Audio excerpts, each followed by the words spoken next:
Right.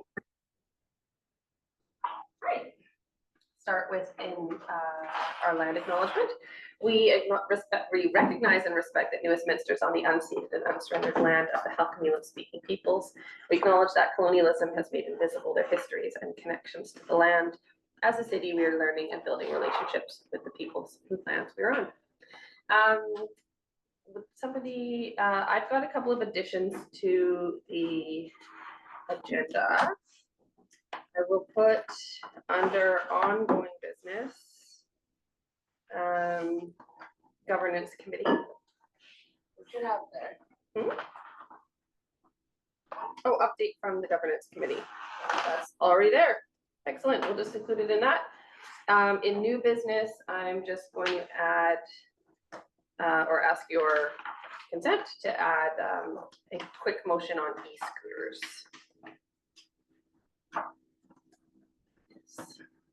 Okay with everyone?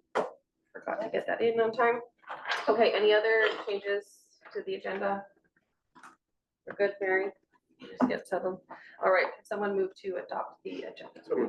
Second. In favor? All those carried. Excellent. All right, consent. Who would like to pull things off? Could I pull 2.6 and 2.10? Yes. Anyone else? No, mine was just like 10. Okay, perfect. Could somebody move, would somebody like to move adoption of the consent agenda with those two items removed? So moved. Second. All in favor, all opposed, carried. Great. Okay, 2.6 governance draft. These board meeting dates. Sure. I just a question for the board. We have 3 recesses, but I think lately we've been having to end up call meetings at least in August. So just wondering if we should talk about, do we need those recesses? Do we want those recesses, or should we just sort of plan those meetings now, at least for August? Because we seem to, I think the last couple of years we've had to meet in August around budget stuff. So Yeah, we've always never done a March meeting, so I think. Yeah, that's fine. Yeah, we could put it in August 8th if we want to cancel it. Okay, does that work for us? Okay. Yeah, okay. That was my only comment. Sure, let's put it in August date. Do we need a formal motion for that? Drew, do you want to just move? I that move date that we to, meet in August. All right, excellent. And subject to need. Yeah. I guess, but we do have quite a few things that we're tackling next year. So yeah, it will be likely that that's happens. Okay, would someone like to second that? Second. Okay, all in favor of the August meeting? Other than all staff here, like, ooh. All, second. All in favor? All opposed? Great. Okay, so we'll do that. Anything else about those meeting dates? We moved back to the morning time after a trial. Does that still sit well with everyone? I mean, well-ish. Looking over at Kelsey. Well-ish, okay. Perfect. Can someone move a receipt? I'll move receipt. Second. All in favor? All opposed? Great. All right, 2.10. That's you as well. Okay, just this, I think this was from the last meeting and we never got to the discussion around it. So I just, I have a question around, particularly around the Rock Dock, I think it was. So it talks about I wasn't entirely clear on how the model would operate, but it talked about that they would be the doctor presumably would be doing consultation, I'm assuming virtual. That's correct. But then it talked about providing prescriptions and withdrawal management, and specifically opioid agonist therapy. And that raised some concerns for me in terms of who would be administering that medication. And like, if that's our staff or our contracted jail guards, there's probably some liability issues and some concerns around that I would have without a further analysis into how's that clinical model actually going to work. So just was hoping for a bit more information on what the thinking is and what's proposed around that. So essentially that when a detainee would like to see a nurse or want to go to, or goes to the hospital, we would launch our iPad that we have, and that would put us in contact virtual with the nurse. They would go over whatever symptoms that they were feeling at the time. If they required getting the blood pressure taken or getting their diabetes checked, the member would do that in conjunction with the nurse giving direction on that. If by chance that the detainee is still unsatisfied with the nurse's advice, they would put a doctor on call to go one-on-one with the patient or with the detainee as well. So if any prescribed medication happens after that, it would be delivered or given out to the Safeway on Carnarvon Street there. Our members would go pick it up, and then it would be administered by the member to the detainee under the doctor's, whatever they've recommended to give. So if it was, and it's all over the counter medication. So if it was, they would essentially just follow the doctor's direction. That would be documented. But it wouldn't be over the, like opioid agonist isn't over the counter. It would be a prescribed So it'd be medication. prescribed That's correct. medication. So I'm just concerned if we've looked at liability issues for the department in terms of one, because if then it'd be our members administering, I have. Back here. presumably they would be prescribing narcotics, but I just have concerns over our members who aren't trained medical staff administering drugs, even at the order of a physician. I want a bit more of an analysis in terms from a risk perspective, and probably a legal consult in terms of what's the implication for the department in terms of that, because I think it's stepping outside a little bit outside of policing to then put that onus on members to be essentially administering medication. And the administration would follow whatever I totally get what Yeah, you're saying. I understand it would follow physician's orders, but our members aren't healthcare professionals. Like even in healthcare, there's certain professions that can't give medication in Yeah. that setting. Like only really nurses can in that Yeah. healthcare section. Even at the direction of a physician. Do we have any knowledge of like how this is done in other departments? Is this pretty like standard practice? Yeah, it's a vexing problem. I think those points raised are valid. We're in that kind of interesting area where we don't probably have capacity for a full-time nurse or Totally. a psychiatric nurse. Locations such as the BPD and Surrey obviously have those kind of functions. I know this Rock Doc program has been implemented in other smaller, mid-sized, similar-sized organizations. Getting a liability review probably wouldn't hurt though. We do this to some degree now. If someone, a detainee is brought in, say they're arrested, and they say, hey, I have X medication, oftentimes the members will take that, bring it back. That will be not administered. We certainly wouldn't be giving injections or any overt medical assistance. It would be self-directed. So if they have a prescription and it's clear what it is, generally the staff sergeant who's in charge of cells would come up and administer that.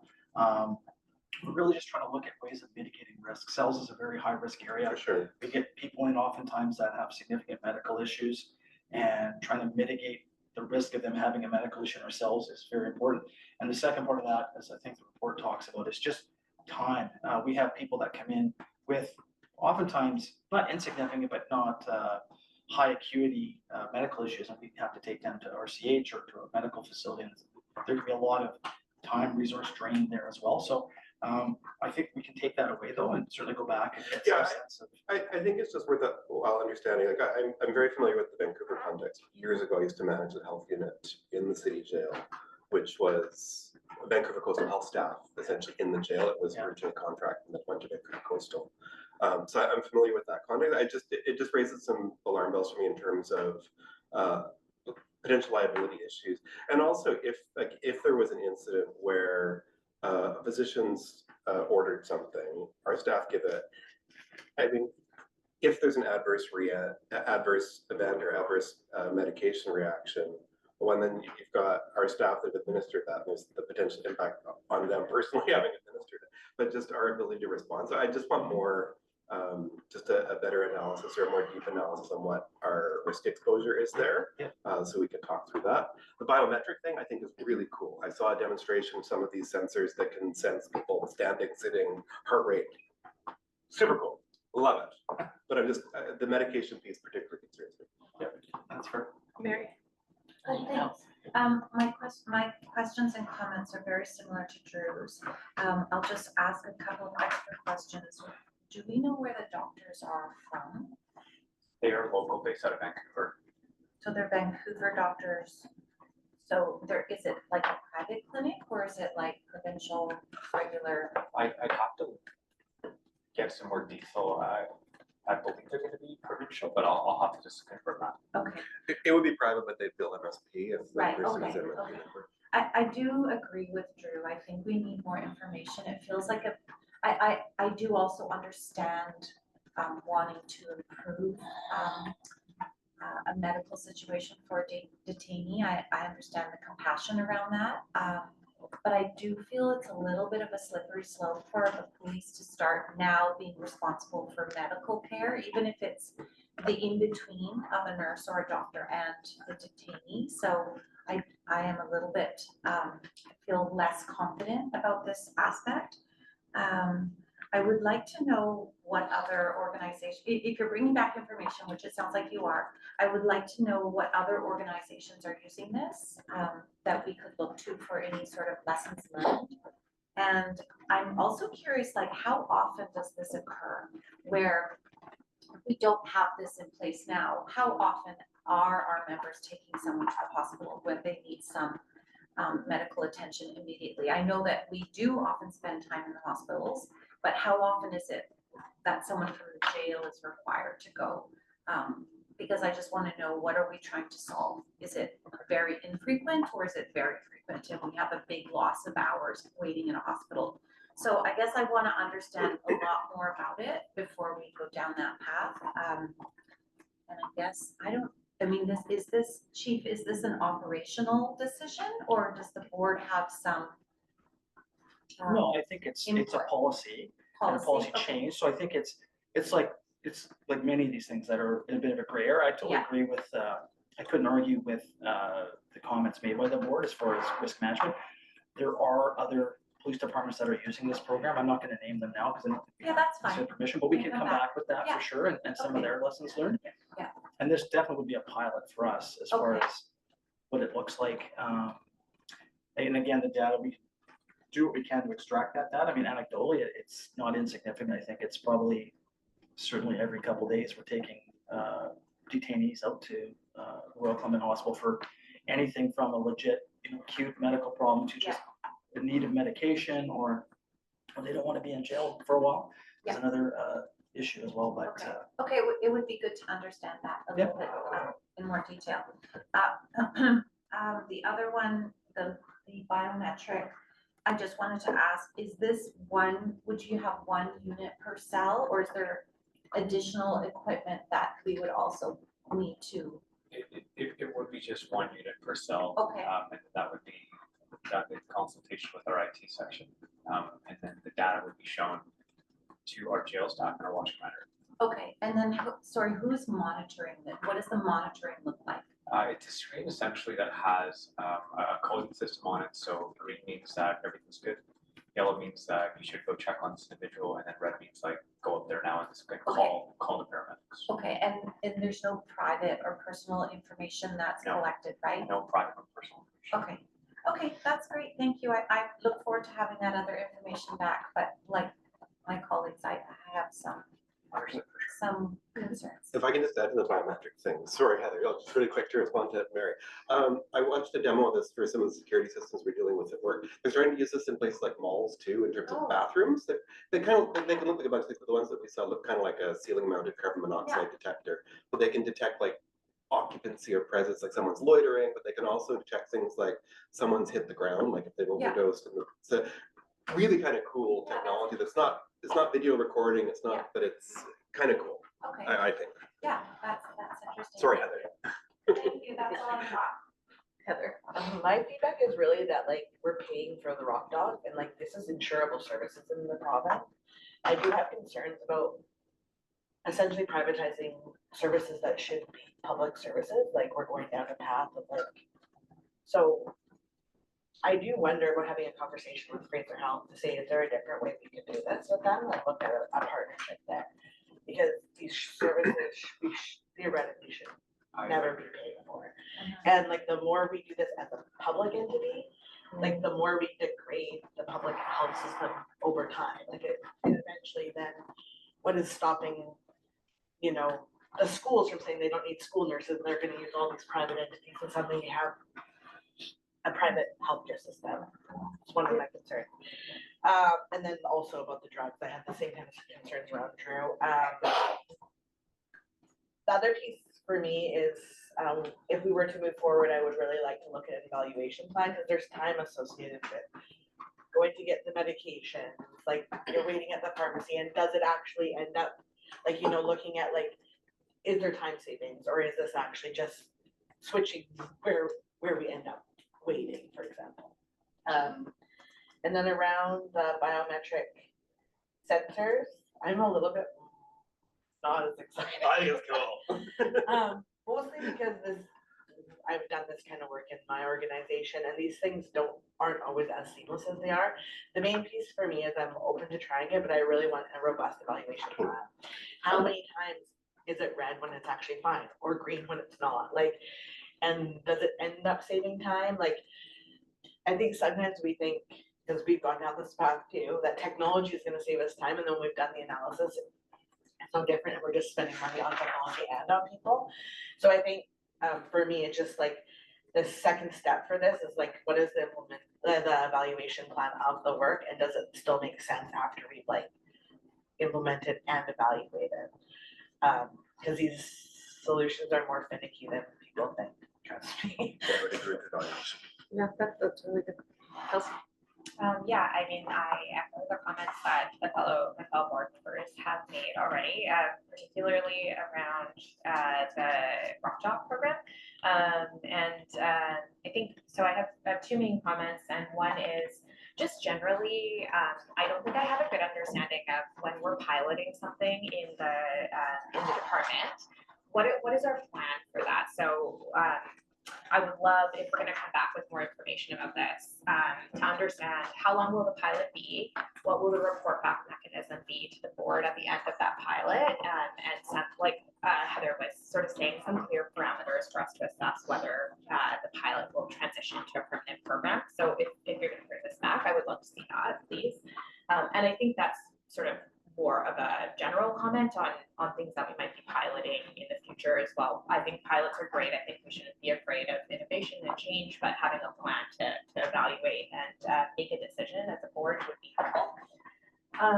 And then my other question, and this, it may just be ignorance and not being familiar with all of our policies, but do we have an overall policy framework that dictates our treatment of detainees? Yes, very extensive policy for sure. Okay, I think that it would, I'm not sure if the rest of the board is as familiar with the policies or more familiar with the policies than I am, but with something like this program, I think it would be helpful for us to have that policy in conjunction with this program so that we can understand whether the pilot or program that we're sort of approving is in alignment with the policy. So that would be helpful for me.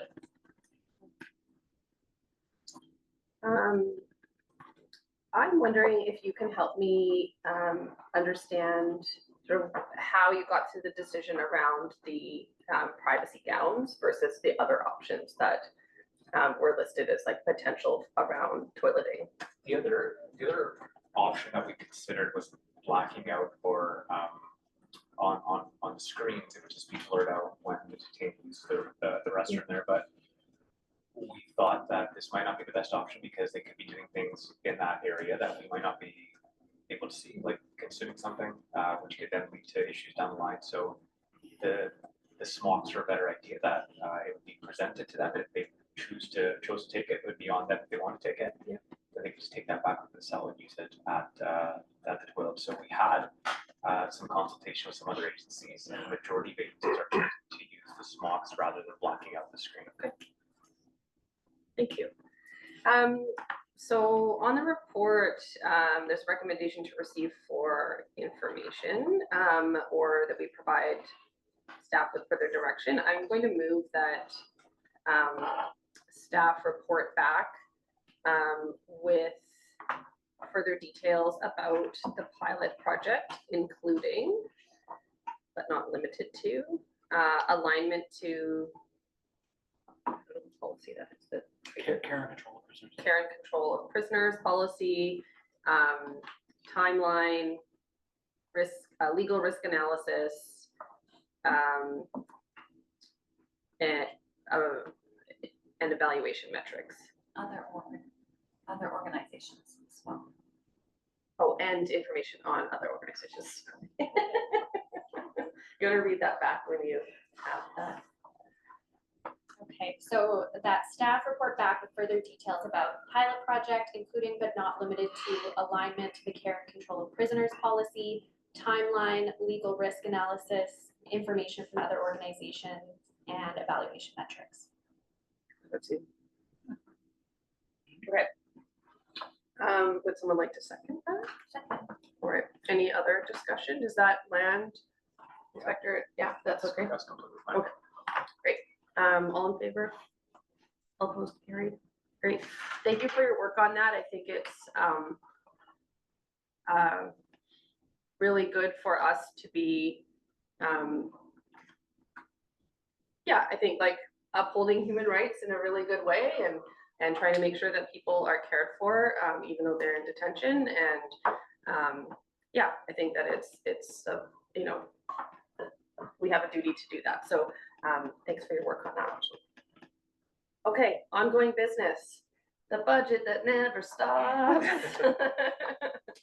Okay, so yeah, we don't budget, we don't have a presentation, we've just included really a cover page, and then I've included the full line by line budget this time, which hadn't been presented in the past. The only real changes from the last meeting where I did a reallocation of our secondments. We're trending lower on our deployment of secondments for the last couple of years, so the net effect on the budget is 0, but just you'll see those changes in the line items as it flows through the budget. So I guess the recommendation or the question is what, you know, is there any discussion that needs to happen before the next meeting? And yeah. Okay. Next Great. Steps. Anyone? More thoughts on the budget? Let's see. Just a question. So, I mean, I think the meeting with council went pretty well. I guess question, do we have another meeting with council or what's, I know we had a placeholder, but I didn't know if we were actually. For November 10th, there is a placeholder. Like, are we waiting to hear back from that? Like, I'm not clear what the next thing is. I don't feel we necessarily had any action. I didn't feel like there was. Do we not, on November 10th, is that when we present it to council? It's more like a delegation. I can't recall how this went last year. My understanding is that the November 10th was a request from council to have a secondary date. I guess to canvass any issues that came out of the first meeting or any changes that have happened since we presented the first time. I don't know if it's as much a presentation from us. There might be some changes to that number. So maybe that check in with council. Yeah, See if we they want can to do meet with us again or not. Yeah, I'll do that. We don't delegate, Tasha. Just so you know, we haven't delegated in the past. No, sorry, that was the wrong language. Okay. Is our police board members or staff not present when council adopts the provisional budget? We haven't been. No. Good to know. I just am blanking on all things procedure. Okay, I will follow up with that meeting. Anything else about the I think we just, if we have to endorse the budget, I think. So the recommendation before us is that we receive it for information. Is that? I mean, yeah, Yeah, for me, that's enough, but Okay. I think the budget's been endorsed a Yeah. couple of times. Yeah, yeah. Right, it's really, if there's any more feedback Sure. for any changes before the next budget original approval, that would be the feedback I was looking for. Okay, great. This question, so, because this report says the budget's at the high end now, so are we landing on the 10.08% or is it? For the one adjustment that may come through this week is I believe GCOM is meeting with their finance committee on the 23rd. So I should have further direction from them. Right now, we are estimating the high end from econ, and I'm hopeful that we'll be on the low end. So that adjustment would flow through to November. Okay, so our previous approval then stands. Yeah. Yeah, okay. All right, will someone move receipt? So moved. Second? All in favor? Opposed? Carried. Great. One step closer, and then you get to Then we begin start the again. next one. Bless you, number budget people. All right, the capital plan. Yep, so the capital plan, we were running short last time when we discussed this. So I just want another opportunity before we meet in November for provisional approval, if there's any questions about specific projects or items that are in the 26 plan or 5-year capital plan. Any comment?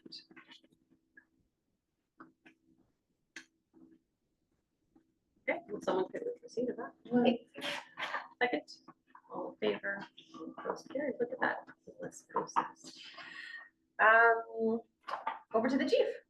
Thank you very much. A few quick things I want to discuss. The board had asked at our last meeting regarding a report back on iTeams and what our current footprint is with iTeams and some governance questions. So we've had a brief internal discussion around that. So we anticipate being able to bring a report back to the board probably the early part of 2026. So probably I'm going to say the February meeting, just to give us a bit of a buffer. And we'll have staff do a bit of a review and come back and report back to the board on some of the questions that the board had around budgeting, funding, governance, and our participation in the iTeams. Just want to flag also that the federal government, I'm not sure what day it is, but it's this week, are going to be introducing a new bill that's designed or intended to keep violent and repeat offenders out of our communities. It's introducing, among other things, reverse onus bail conditions for major crimes, allowing consecutive sentencing to multiple crimes for increased sentencing, imposing increased penalties for organized retail theft, and restricting conditional sentences for a number of sexual offenses. So that's something we in the policing community be watching closely to see what the details are in those. I'll just flag that on Friday morning, I will be a panelist at a Chamber of Commerce Community Safety panel. That's Friday morning at, I believe it's the end of the Key where that's occurring. So there's going to be hopefully a robust discussion in that area. Minister Terry Young from the province is attending, along with a representative from the transit police as well. Really quickly about the downtown core, because I know this is top of mind, and that'll probably certainly play into that discussion on Friday. Just a quick update on some of the proactive policing measures we've been conducting in the downtown core, including high engagement with extra shifts resulting from C-STEP funding from the province. Since about May, we've made about 53 proactive arrests, and that does not include October. Seized approximately 27 weapons, including imitation firearms, knives, OC spray, or what's commonly referred to as bear spray. Last 2 months alone, we've conducted nearly 800 hours of proactive foot patrols. This has members visible and actively engaged in the community. Not just in focus on enforcement, but also on community engagement. We've completed over 150 interactions with local businesses and residents. There's been approximately 400 community checks, engagements with individuals where we're prioritizing their well-being. That includes referrals to community services in order to assist them in what they have going on in their life. And I do note that our crime stats in the downtown core, in addition to the CSI being down 70% across the city, our crime stats in the downtown core specifically are kind of holding steady if you look at them compared to the 3-year average. I do note we have seen significant reductions this year alone in theft from autos and mental health related calls, assaults with a weapon, and breaking and entering both businesses and residences. So I think we're seeing some success in the work that's going on down there. I'm thankful to staff that are arranging these call-outs. They're probably running at least 6 or 7 times a week for an 8-hour shift. And I know that it's, the feedback I'm getting from the downtown community has been very positive, noting increased presence in the downtown. And it's not just an enforcement, it's a visible presence, obviously, that hopefully will deter any kind of crimes of opportunity, but also engaging with the community, the downtown businesses and residents, and to show that we are serious about their safety and their feelings of safety. That's my report. Anyone have any questions for the chief?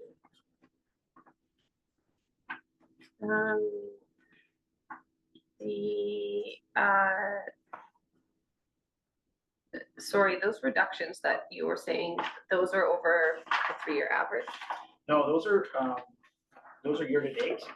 year to date. If you look Yeah. at, for instance, if you're looking at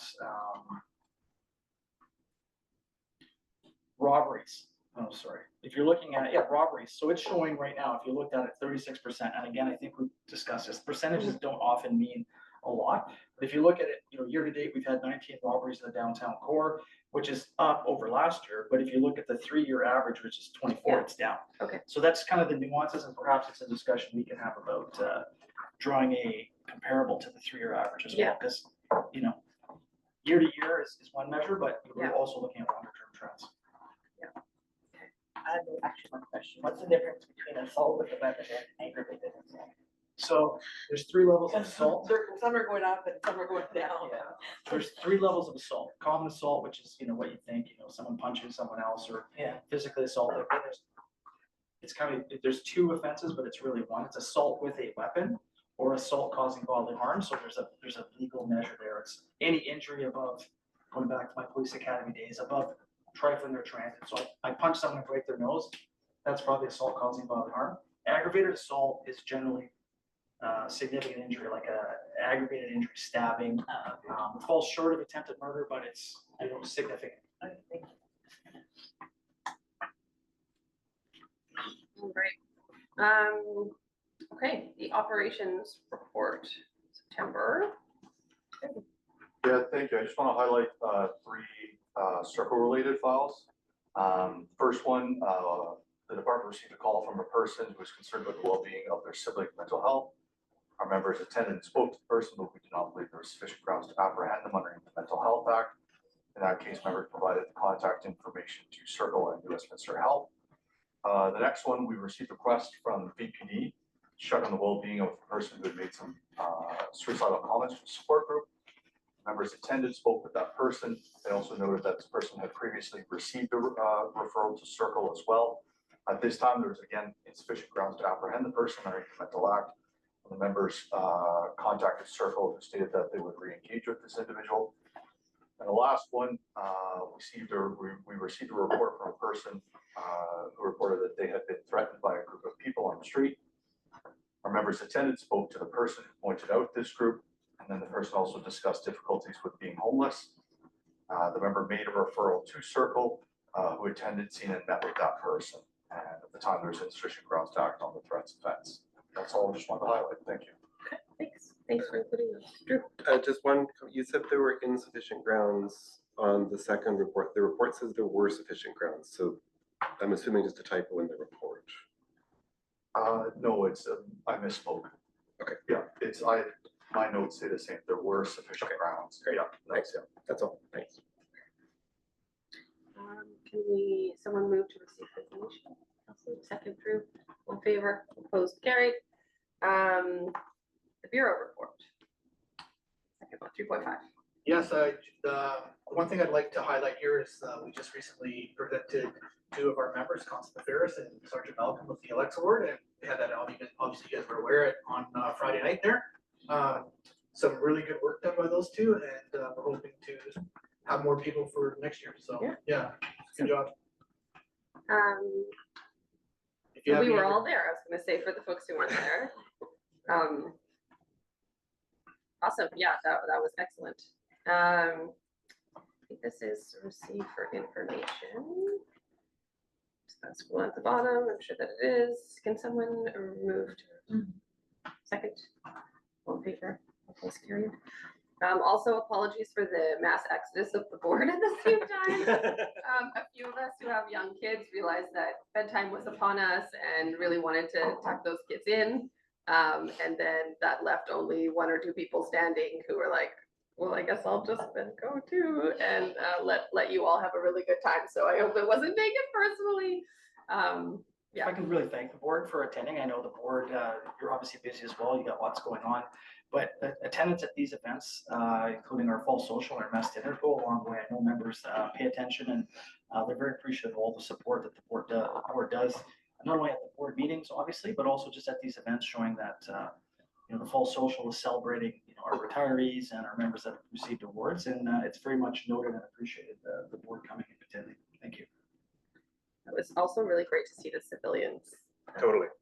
awarded. That was really lovely. It was like, yep, that Kathy, you can tell you got a problem. She knows everything in this organization. There's just like some admin folks where you're like, yep. Well, I'm already writing my zingers for the mess dinner, so don't worry. Collecting my data. Okay, moving on. You look a little nervous. You look a little nervous. Oh, I would never do it. It's only for this one. Yeah. I get less words though, I think. Okay, the discussion on the external reports and recommendations. So I had brought this last time. I know that this happens internally where the board and the department receive reports with recommendations around how we might consider shifting policy or operations or whatever procedures based on the findings of those reports. It hasn't felt to me that there's a concrete process in which that comes back for us to better understand and also be transparent and accountable to the community when asked. So this is just to offer a process in which for just a bit more, a clear pathway for when we receive these reports, that staff would bring those back, including any budget and operational impacts, because I think it is, rainbows and sunshine to say, oh, we're going to take all these 37,000 recommendations and implement them. But of course, they all have resource implications. And so I think that it would be helpful for us to understand as a board, if we want to move forward with, XYZ recommendations from an external report, that, what impact would that have in terms of resourcing and internally and potentially budget impacts for the next year. So would love to hear feedback. I think it makes, I just have one comment around, and I'm just sensitive of staff time in responding to these. It's sort of broad, and other organizations with relevant experience, public policy or public safety, community well-being. I just wonder if we can put some parameter around it or give the chief some discretion on, because there'll be some reports that I don't think need to come back, but they would meet that criteria. So I just want to allow the chief a certain amount of discretion to make the call of whether or not, like what reports are being analyzed and coming back, just sensitive of the staff time to do the analysis. Sure. I mean, my take on it was that also those reports typically come to the board. So we could direct whatever report it is, and obviously hear feedback from chief and others about whether or not that's relevant or necessary, or whether they think that that's what their take on that particular report is, but that it would kind of be done report by report. Yeah, if it comes to us and we say this one makes sense, I agree. What do you think?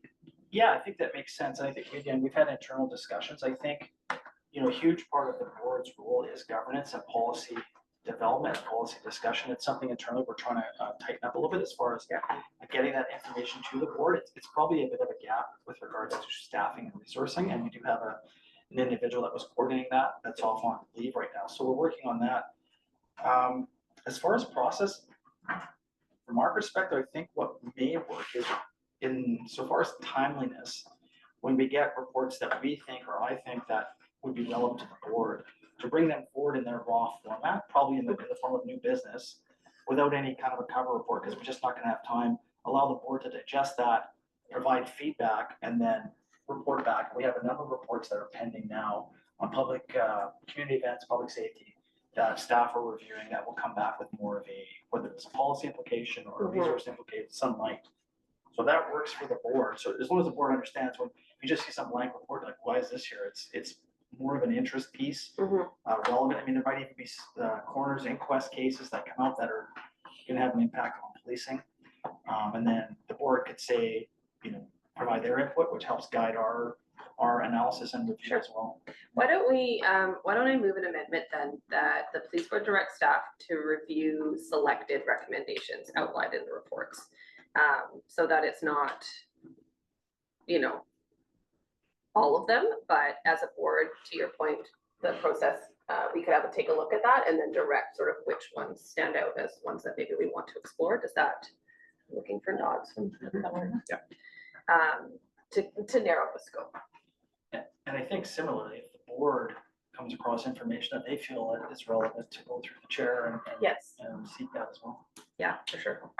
All right, can someone second that amendment if you so agree? Okay, just on the amendment to add that it's selected recommendations, all in favor, all opposed, carried, great.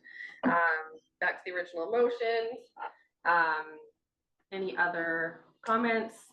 I did put 6 months in there. I would be happy to hear feedback on whether or not you think that's possible. Well, I think as far as implementing a process, or I think we're well on our way to doing that now. Like our process now is we've submitted several reports again to the board in kind of just a raw format, and we've taken some of the board feedback, including how does they want report back. And those reports now sit with staff that are doing the review, and they'll provide a more fulsome report that'll have resource implications, if any, staffing and budget implications as well. Okay. Well, why don't we move ahead with this? And if something happens that report back around recommendations is just, you're finding that it's not feasible to do within that 6 months, maybe we'll have a conversation about revising the process, just acknowledging that this is kind of work that's done on the side of people's desks. Or has been.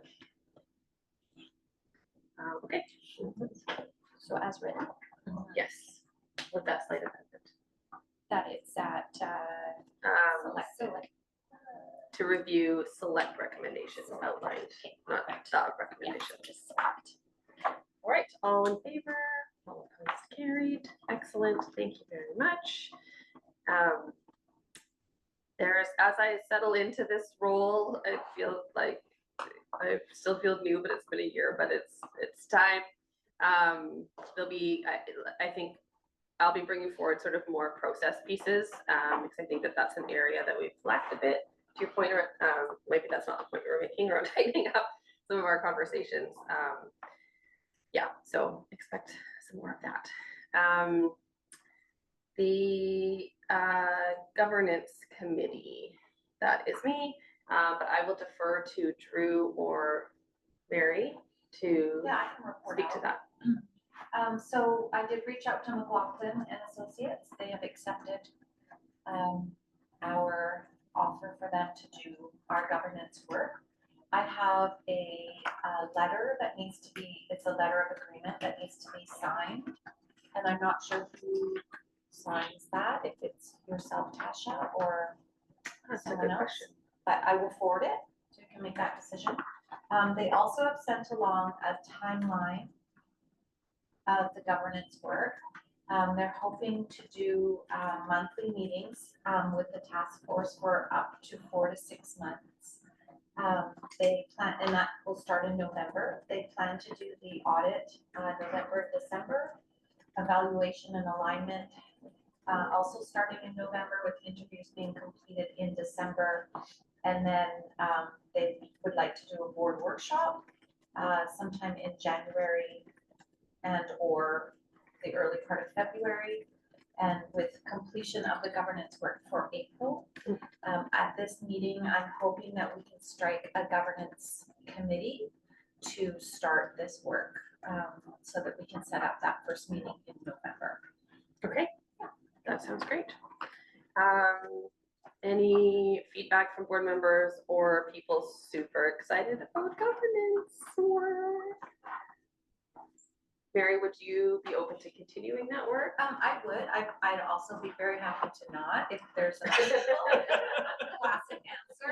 But yes, I would do it, but, I seem to recall Drew saying he would do the work as well. I seem to recall that I said I don't have a love for governance, but I would see this work through, so I will stay involved. And hopefully one of our new board members, when they come on, will love governance. Yes.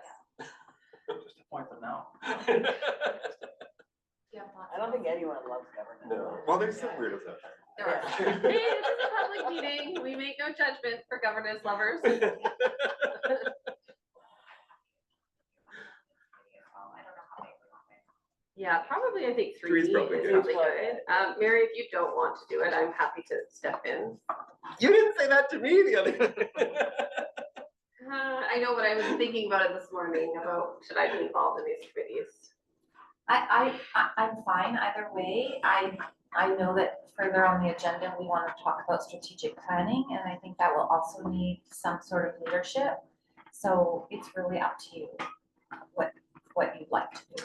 Yeah, okay. Well, if you don't mind staying on for now? I mean, Sure. Heather, I didn't give you it. Heather, No, it's yeah. okay, the three of them. Heather and Steve and- Okay, so, There's one coming for you too.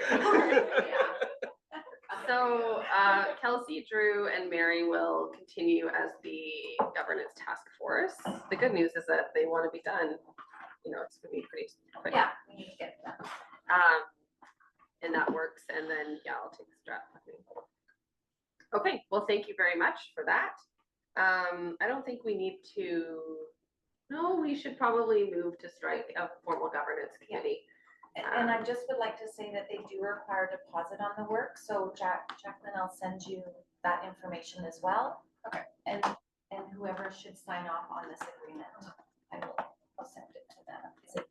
Do you think it's the chair? I Yeah, think so, yeah. Do we have a signing policy? I don't Presumably know. We've should. never- Oh, that- Add it to my long list of That might- missing policies. That might be a governance question. We should probably have a signing authority policy. I'll send it to you, Tasha. and- Okay. Okay, that sounds great. Mary, can you would you like to move to strike a committee? I would move that, the West Police Board strikes a governance committee to start the governance project. Okay, second. All in favor? Opposed, carried. Great. Well, thank you very much for your work to date on that. It's been a long process to get there. Or I know it's been on the books for a while now, so it's good to see that actually moving forward. Strategic plan update. So I sent the board, I know we've gone back and forth on the conversation around the strategic plan a lot, and I apologize for that. Remembering that we need to do a public survey next year, sometime in 2026, as legislated through the Police Act. I think it makes good sense to align that with a new strategic plan. I don't think it makes a lot of sense for us to do sort of a mini refresh this year, community consultation, and then have a big gap. I think the community consultation should be really part of that planning process. And then I think moving forward, every 3 years, that should just be the opportunity to refresh. So I would ask the board's support to align those two pieces and to start that work in the new year. And the reason why I think that that's important is planning processes can take a while, particularly when we've got the governance. But I think some things will come up in the governance work that will help inform maybe some things we need to do in the strategic plan. And then also there is the possibility of chair changeover and transition in October. And so I think that these processes, when you're working with consultants, can be really disrupted by that, and someone kind of getting their feet wet and getting up to speed, and then sort of have these like consultants lingering around, desperate to tie up the work. And so I think it would serve us well to wrap that up before October. But I'm open to feedback. I sent you all a detailed timeline and outline yesterday. Apologies for the late notice. But yeah, what do folks think about that? I'm supportive of that approach. I think it makes a lot of sense. Agreed. If, we had always said like we wanted to do it at a similar time of the city to embed any of their plans, but we could always update it if there was something in the city plan that was really impactful to policing, so. Yeah, that's a good point. And I think that's probably what we should do, just schedule a check-in. Just schedule it and then, do a look at their plan and see if there's anything we need to respond with. Does this work for you? Yeah, just to go back with the history, I do agree. The last strat plan started in 2019. And I was part of that I've been part of the prior to. Traditionally, it's been staff-based insofar as staff are doing a ton of work. For that reason, and because of COVID as well, it fell off and we had to actually bring in a third party and some people, I think you might remember. I was there at the tail end. Yeah, and to get it over the finish line, largely because issues like community engagement, like obviously the survey is one part, but actually in-person engagements are important. And we did receive some level of, I guess, criticism or critique about, well, it's police staff doing it. Do people feel comfortable going and expressing their concerns or their interest in a policing model? So I would be very much supportive of some kind of a third-party assistance to do that. There'd be obviously a lot of staff work and involvement with the board, but I'm supportive of it. I think it's time, and I do agree that I think it was well-intentioned to try and align our strat planning process with the cities. We can still, there's nothing saying that the board can't incorporate any, such as say Vision Zero into the action items that our strategic plan would have. Our strategic plans, we know is high level, North Star, what the broad directives are, but the actual action items, those can be very flexible. And that's, I think, the idea behind a flexible strategic plan. So supportive. Let's see. Mary, your thoughts? No, I think it all makes sense to do it within that time frame. Yeah. Absolutely. I want to acknowledge though that timeframe does mean that there is just going to be an abundance of work for us as board, if we're doing the governance committee as well. So a couple of things to note is that I'll be, really considering how we're structuring these agendas and what's included in them, and might scale back in the new year here on data. We had talked about maybe bringing that quarterly, just what we need here. So that we can create a bit more space for these sort of like high level strategic conversations. So expect that in the new year as well. And and I think we ought to have a strategic planning committee. It might just be me for now. I would be open to joining. Okay, great. And I think that this also provides a great opportunity for us as a board to do engagement.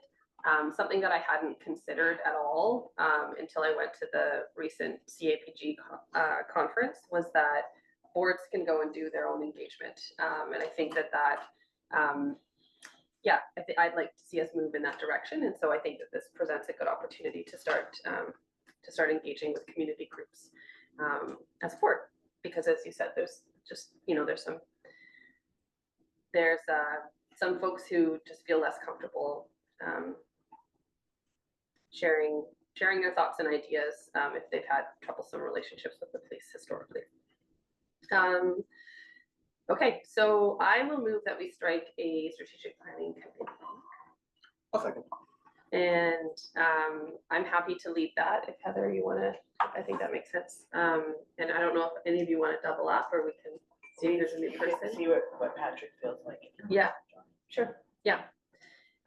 If any of you three would like to, I'm good. if you want to wait, okay. I'll think about what the timeline looks like for that work starting. Sure. Because we might be winding up the governance work in the new year, so maybe we'll have a bit more flexibility to support it. Great. Okay, well, for now, Heather and I can do that. Sorry. Okay, so we'll get on that. Perfect. All the things. Oh my God, I told my kid today that I had to read a report about drones. So excited. Sorry, remote piloted aircraft system. Inspector Kumar. So this was tabled back in July to the board. So the additions to this document are the privacy impact assessment and the policy draft. The privacy impact assessment outlines the scope of data collection, privacy risks, and mitigations we have in place. And our policy has been drafted with reviewing other agencies' policies that are kind of, I wouldn't say experts in this field, but have already got their foot off the ground in this. And the and how we'll get one drone. Do you, sorry, the pass.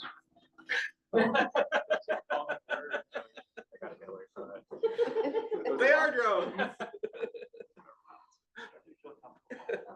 there any questions for that? Yeah, yeah, true. Heather. Oh, sorry, Heather. I appreciate sharing of the PIA, and I think that if we were to ever move away from local storage, I would like it to come back to the board. I do have quite a bit of concerns with this unit sitting in the US. But understanding that when it operates on low data mode. Yeah, that's what I'm saying, but if we ever moved away and decided like, you know, we actually wanted to do the cloud recording, Right. that I would want that to come back as a decision to the board. I'm comfortable with how the PIA is today. And then the other just piece of feedback is, for me, most new things we do should have like an evaluation plan that kind of looks at like, what was the outcome of that work and was it worth the investment that we did? And so just hoping that in a future meeting, we could have an evaluation plan for this program. Yeah, echo Heather's comments around, one, great to see the PIA, but same concern around if there's a change in local storage. Question, I guess, for Jacqueline. I think the report said this was going to be funded out of the operating surplus this year.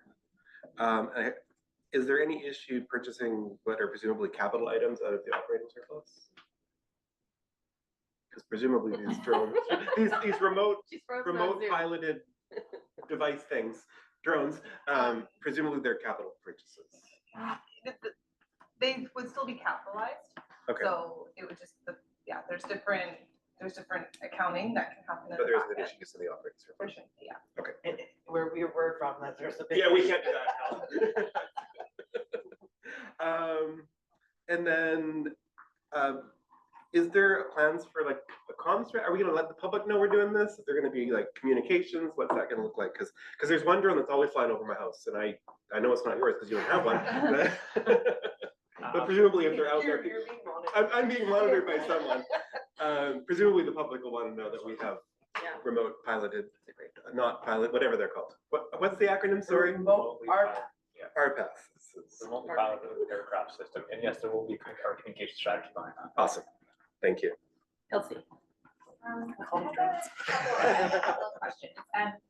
I don't know, you can give me direction, as the chair, on the issue of, keeping the data storage locally. I think that should be included in the policy under the privacy and data section. So, I can into the policy, or should I just give direction?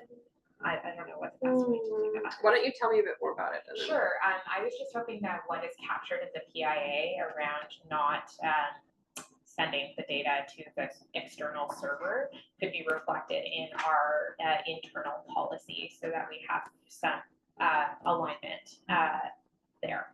So in the privacy and data handling section of our policy, I was just hoping that we could have an explicit reference to having the data stored locally. I think that it would make sense, for you to move, to move option one, that we approve the policy, with, including staff direction to, including, the direction to staff to Like for the direction. Yeah. Okay, I can save that for the end of the Yeah, session, yeah. if that makes sense. Okay, so that was just one I thing. know that- Mary's better at that stuff. Do you have a suggestion? You just want that included in the In the policy. yeah. Yeah, so you could move the recommendation with the addition that. Yeah. That language is included in the policy. Okay, perfect. I can move that at the end of our Yeah. discussion. Do we just maybe want to give Inspector Kumar an opportunity to say, is that possible? Is that fine? Is that? Yeah, I don't see an issue with that at all. Okay. Okay, that's great. And then I just had a couple of other questions about costs in terms of staff time. So in reading the report, I just wasn't very clear about, so a couple of things. So the RPAS coordinator, will that be an additional responsibility that an existing sworn member will take on? And how does that work in terms of their workload? Yeah, the coordinator is gonna be an identified staff sergeant in the organization that already has primary responsibility, so our PPR coordinator will be kind of run off, I don't want to say off the side of their desk, but they'll have just additional responsibility to So, It'll be off the side. Is this realistic in terms of what we're looking, like, we're just looking at, our workload, our patrol survey, obviously, I think a staff sergeant might be kind of captured in that. So I think I'm just wondering, there's the coordinator role, there's also, the coordinator is going to be responsible for also ensuring that the digital, like the photos and videos are saved properly. Is that a substantial additional workload? And then also on the workload side, I know there was some reference in the PIA to, if a video or photo needs to be shared in terms of disclosure, there may be some redaction that needs to happen. Like, what are those implications on staff time? And is that something that we can absorb? I believe yes, and we are doing some internal discussions around duties and trying to streamline some of the duties within the organization. So I think yes, it probably ties in. Your second question around disclosure and redaction will probably tie in at some point when we bring forward a discussion around body-worn cameras, if we bring it forward or if the board wants that, because there is the more digital evidence that you have, and it's going to create a greater workload. And I know another organization that's approximately 10 times our size, their body-worn camera pilot project requires, I believe, 22 additional FTE staff. Significant. Wow. Significant. And that's just for disclosure, because everything has to be transcribed. To your point about privacy, if you have images that capture third-party privacy data, that has to be redacted. We do have a civilian member now that does a lot of our video redactions and video capture. It's a civilian position. It's again, CCTV footage from a crime. This individual takes that. This individual is extremely busy, obviously.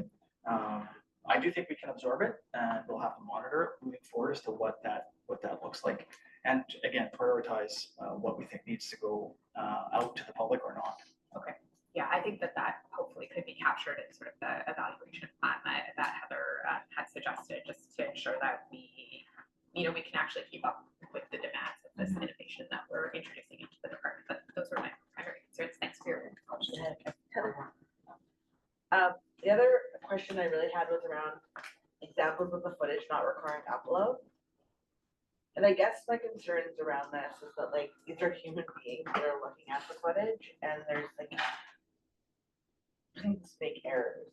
And I guess what is the risk of, let's say, a missing person, we didn't use the RPAS, we didn't find it, and then at some point maybe they were found deceased in a location, and we didn't see them, but is there like a risk of not having that to like look back at that? You know what I mean? Like, because humans are error prone, right? And so like, how is that going to be decided? I think there's just risk with that. Because you're theoretically getting rid of evidence. Is your question just asking that if we deploy the RPAS and this example, there's a person example that we don't find that individual and then they're later found deceased, that data we originally collected would be deleted? Yeah, because you would have gotten rid of So the there's gonna be, footage because you didn't think you saw anything. But maybe it was that, like, an officer missed it. yeah, we can easily implement a retention period that when we do deploy the RPAS, that we keep it for a certain amount of time. We can discuss what that time is, and then before it gets deleted for a situation like this, like this person. Yeah, I just think we should have some policy criteria around that, just because That can be added to people policy as well. make errors. Humans being humans. Mary, did you have your hand up? No, I didn't. Okay. Okay, so let's move to approve the remotely piloted aircraft system policy and privacy impact assessment with additional direction, or with the inclusion of privacy. What is it that you wanted to get? With the inclusion of reference to storing data locally under the privacy and data handling section of the internal policy presented. Look at those fingers fly. Okay, Okay, so to approve the policy with the inclusion of a reference to storing data locally under the privacy and data handling section of the internal policy presented. Holy smokes. All right, second. All in favor? All opposed, carry. That'll get. There you go. Awesome. Okay, well, thank you so much for that. It was really helpful to see sort of just how, and I think really helpful for the community to see like just the amount of thought that went into this and how clearly it's outlined around risk. And I think that should bring comfort to people, you know, to know that that's being, yeah, all carefully monitored and stored. Where are we here? I'm going to move that we defer the BCA PB updates to the November meeting. Someone second that? Second. All in favor? Votes carried. Great. Oh, we lost quorum. My quorum? No, I'm okay. Yeah. Okay. Report out from the conference. Yeah, it was really great conference. You don't know what you don't know. The chief was kind of giving me side eyes whenever whenever I was having conversations where I was like, what? He was like, what are you getting ideas over there? I'm just kidding. Yeah, really good learning. I think some of the things that really stood out to me, one, this piece around boards doing their own engagement in the community, that didn't occur to me. Another sort of takeaway was that we really need to start looking at having a part-time administrative staff for the board, I think. There are a number of leasing standards, et cetera, that, and just general policy work that we have sort of postponed for a long time. And I think that it's just a lot to ask a volunteer board to do. So I think we should move toward thinking about that in the 2027 budget.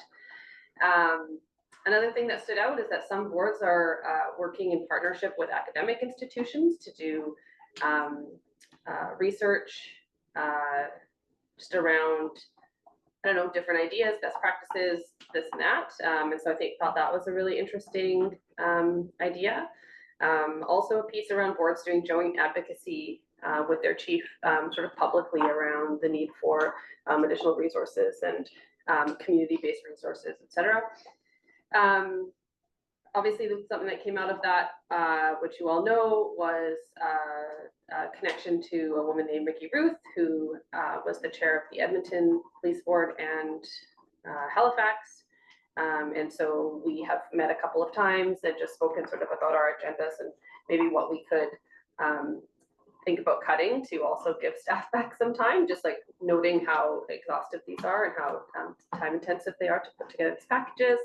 But yeah, overall, it just sort of had my mind blown in many ways to hear about what other boards are doing and left feeling really inspired. And of course, that's always then met with the reality of just sort of when you get back day to day and like what you're, you know, it's easy to dream big until you have to sort of put the boots on the ground. So yeah, but I can send folks, I took lots of notes, I can send folks notes from that if they're interested. But overall, I thought it was a really valuable experience. Do you have anything to say from the conference? You were there. Yeah, no, I agree. I mean, boards can be, you know, as engaged as they want to be or not. And I think that, you know, the board has to decide how much work it wants to do. I do agree. Maybe this is a conversation with the governance piece about board support.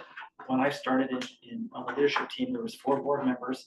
So there was no committees. It was just kind of everyone was doing everything off the side of their desk. So it's also kind of, I think, something we've identified internally. Again, a lot of people doing a lot of work off the side of their desk, and you know, these important pieces like governance and policy and risk management and liability are pieces that we're really looking at, because it's not something, I mean, it's not important till it is, till you need it, till something major happens. And then it's like, well, who looked at this? And so that's something we're definitely looking at, something that we'll probably be bringing back to the board for the 27 budget discussion. And again, I think, you know, if the board wants to become more engaged and community engaged, then I think it should probably look at some level of administrative support as well. Because it's important, because you all have other jobs and lives, and but the work's very important, I think. And there's gonna be a lot of work as we're seeing now going on in 26. Yeah, it's gonna be a busy year. Okay, Lastly, it's just the e-scooter motion. I sent that all to you. Apologies for, I didn't realize until yesterday that I had failed to put that on the agenda. So there have been, so there's been a lot of community concern about people riding e-scooters. I think that's safe to say. And a recommendation came to City Council that the city not participate in the pilot project for municipalities based on the early findings from the community, the municipalities who had participated. They weren't seeing any benefit or any sort of change in behavior necessarily. And so staff had concluded that it maybe wasn't worth the staff time to pursue participation in that pilot. And then also noted that that pilot had been extended from April 2024 to now April 2028. So at that time, council passed a motion to write an advocacy letter to the province saying, like, we're done with the pilot. Essentially, you need to bring forward some regulations to help us manage this. And then also pass a motion to work with the police department and the school board to do some sort of joint communications piece. And I know that that's already ongoing and in the works. And so, yeah, just bringing a similar motion here, I think it would be helpful to send that message from the police board as well to say that we need blanket regulation here. This isn't working community to community. And, you know, a lot of the onus is being directed to the police to sort of solve this problem somehow. And, you know, a lot of the users are youth. And it's tricky. So I would just like us to do that piece of advocacy. Yeah, to suggest that we can't wait another 4 years for guidance on this.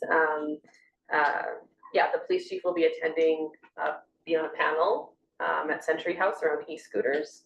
I was not allowed to register as I'm not 50, but I'm hoping I can slide in the back.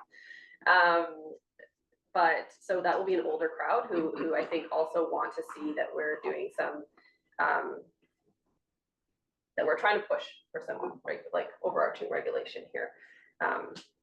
Yeah, I don't know if anyone has any thoughts or comments, or do you have any thoughts? I can add a few comments. So we've obviously in this, well, right across the province seen a significant proliferation of the use of these e-kick scooters, I believe they're called. As it stands now in the community of New Westminster, they're illegal to operate. The opt-in pilot would have provided some level of oversight. I think it was 16 years of age, have to have a helmet, have to ride on the street, speed limitations. Those aren't in effect in the US. So in effect, if someone's operating one, they're operating it contrary to the Motor Vehicle Act.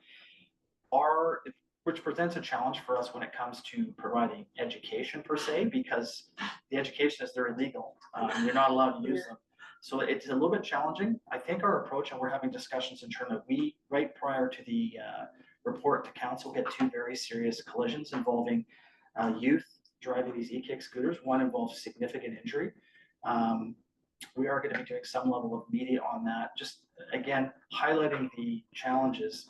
I think we're going to steer clear of providing safety tips because again, they're illegal.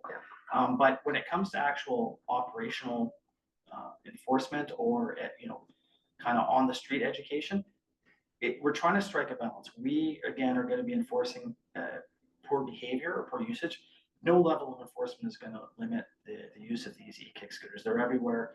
Everyone's using them. Certainly when we're seeing individuals, in particular youth, our intention would be to try and have a conversation, perhaps have a conversation with parents about the use. I actually wonder if some parents understand just how fast these things can go. And I certainly see young people in the community driving around with their helmet hanging off the handlebars, which isn't going to assist if they're in a collision. So that piece, it's a bit of a discussion piece when we're seeing individuals using them. Certainly if they're using them in a dangerous fashion on sidewalks, that's a concern for us, because if you hit someone at high speed, you're going to cause injury. But we also will kind of reserve the right to conduct some level of enforcement where we see it's necessary. And that enforcement wouldn't be around someone that's using it in a general fashion, but if someone's using it dangerously or contrary to public safety, we would look at potential enforcement options there. But I think our first option is to really educate the community about what these devices can do and the fact that technically they're illegal. So you are operating them contrary to the motor vehicle act if you're using them. Yeah, that was my intent. I didn't think, I think there's a really fine line between us saying, well, and then you should have a helmet, but technically they're, so my objective was to communicate that they are illegal, and some of the risks, like some of the additional risks. And I think that, if schools and families want to then have a conversation about how to mitigate that harm, if they choose to ride them, I think that's, but I don't think that as a police department, we should be having that conversation based on their current statuses. But thoughts? I have some thoughts. Yeah, sorry. I do wonder why we're not doing more enforcement. Like, it's illegal to speed and we enforce that. Like, well, if the police officer catches me going 60 in a school zone, it will be enforced. Like, so why are we choosing not to enforce this specific thing? It just seems like malaligned with like how we work in our society. Maybe I misspoke. I wouldn't say we're elected not to conduct enforcement. We will conduct enforcement where we see it necessary, but I think we would steer clear of conducting enforcement of writing traffic tickets to youth that are using them. A ticket for misuse. We give tickets to people that don't pay on the SkyTrain. I got them. So, recently? No, when I was a teenager, that's what I'm saying. Like, you give tickets to, you know what I mean? Like, enforcement is part of the equation here. The challenge with our systems, I couldn't even tell you. I don't think it breaks it down. Like, of all the tickets we've written, how many are e-scooters?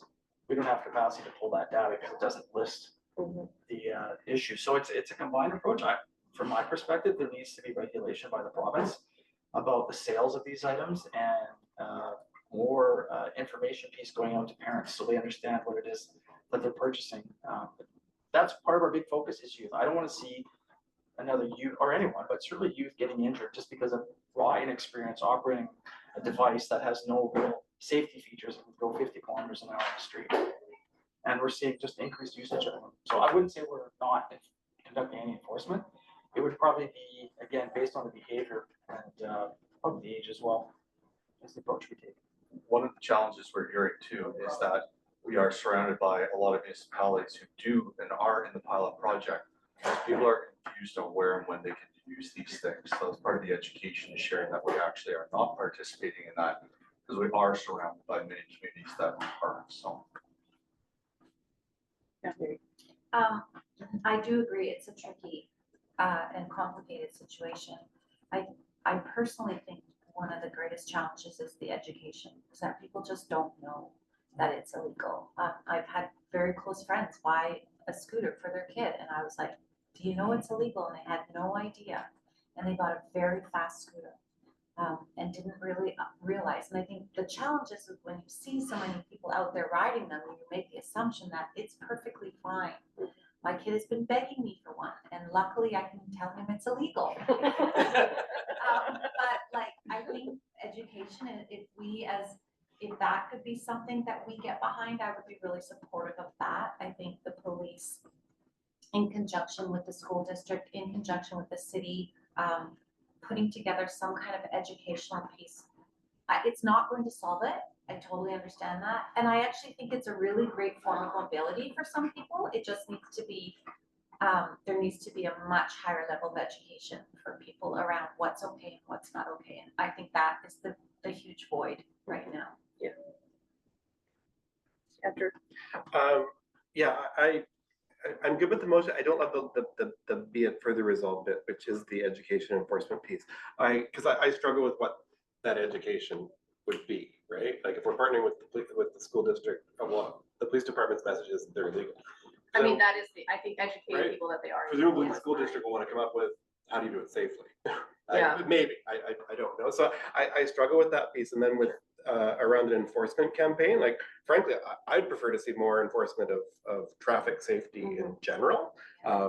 and that's with the chief in terms of how traffic laws are enforced. So I struggle with that last piece in terms of what does that actually mean and Sure. so. Do you want to amend that in any way? The enforcement piece was not part of my original motion to council. That was another councillor who made that as an amendment.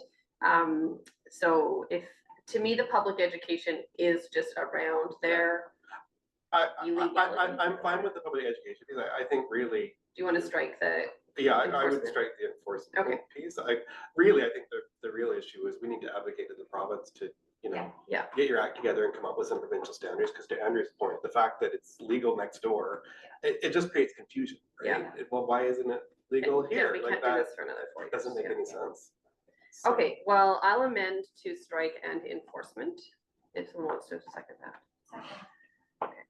All in favor, just on the amendment, strike and enforcement? All opposed?